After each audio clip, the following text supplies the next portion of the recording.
శేర్లింగంపల్లి నియోజకవర్గంలో అభివృద్ధి అంశంపై రాజకీయ వాగ్వాదం కొనసాగుతోంది.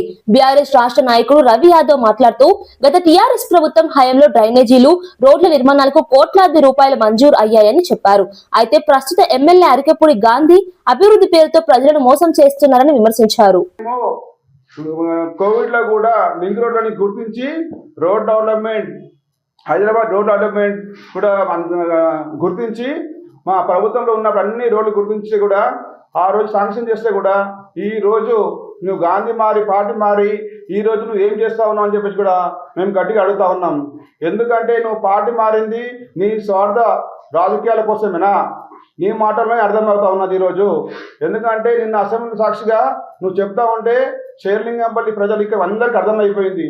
నువ్వు బీఆర్ఎస్ పార్టీలో ఉన్నప్పుడు రోడ్ శాంక్షన్ చేస్తే ఇప్పుడు మేము ఒకటే అడుగుతా ఉన్నాం, 3 సంవత్సరాల సంధి నువ్వు ఏం చేస్తా ఉన్నావు? మా ప్రభుత్వంలో రోడ్డు శాంక్షన్ చేస్తే ఇంకా పనులు ఇక్కడ కూడా ప్రారంభించలేరు. ఎందుకని అడుగుతా ఉన్నాం. అన్ని ఆస్కారాలు ఉన్నాయి, పనులు చేయడానికే అన్ని అందుబాటులో ఉన్నాయి. ఎక్కడ కూడా మీరు పని చేయకుండా ఈరోజు నువ్వు చిలక పలుకులు పలుకుతా ఉన్నావు. గాంధీ ఖబర్దార్. ఎందుకంటే నీకు డెవలప్మెంట్ మీద, ప్రజల మీద ఎలాంటి నీకు ఆలోచన లేదు. ఏదో నిన్న అసెంబ్లీలో నీ నోటికి వచ్చినట్టుగా ఏదో నాటి మాటలు మాట వెళ్ళిపోయినావు. కాబట్టి ఎవరు నమ్మే పరిస్థితులు లేరు. రేపు పొద్దున నీకు ఎమ్మెల్యే కానీ జిహెచ్ఎంసీ ఎన్నికల్లో కానీ మీకు తగిన బుద్ధి చెప్తారని చెప్పేసి కూడా ఈ సందర్భంగా తెలియజేస్తా ఉన్నాం. ఎందుకంటే మేము మా బీఆర్ఎస్ పార్టీ పైన గెలిచి ఈరోజు నువ్వు డెవలప్మెంట్ పేరు మీద పార్టీ మారి ఈరోజు నువ్వు ఎక్కడ కూడా డెవలప్మెంట్ చేయకుండా నువ్వు మాయమాడ చెప్తూ నువ్వు తిరుగుతూ ఉన్నావు. ఎక్కడ కూడా నువ్వు కాన్స్టిట్యున్సీలో కూడా నువ్వు ఎక్కడ ఏ రోడ్డు కూడా శాంక్షన్ చేసిన దాఖలు లేదు. మా ప్రభుత్వంలో 140 రోడ్లు, లింక్ రోడ్లు గుర్తించి అన్నిటికీ శాంక్షన్ చేస్తే మీరు ఎక్కడ కూడా ఏ ఒక్క రోడ్డు కూడా మీరు ఈరోజు ప్రారంభించకుండా, ఏ ఒక్క రోడ్డు కూడా వేయకుండా ఈరోజు మీరు పాపం గడుపుతా ఉన్నారు. నువ్వు ఈరోజు నేను నమ్మే పరిస్థితి లేరు. ఈరోజు శేర్లింగం ప్రజానీకం స్పష్టంగా అర్థమైపోయింది.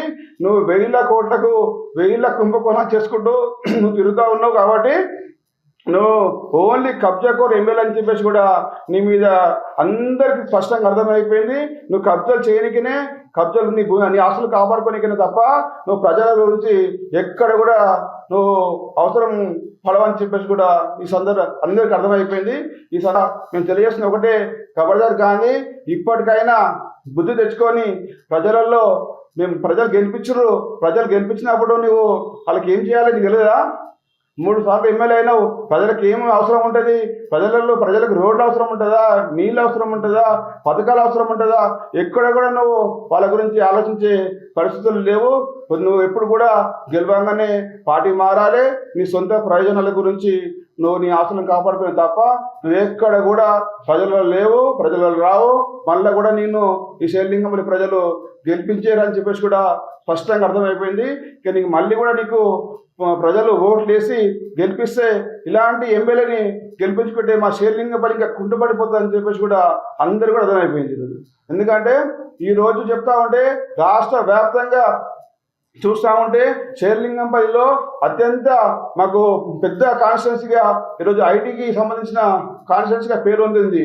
మా ప్రభుత్వంలో ఉన్నప్పుడు 9,000 కోట్లు అని చెప్పేసి డెవలప్మెంట్ అని చెప్పేసి నీ నోటితోనే చాలా చెప్పావు.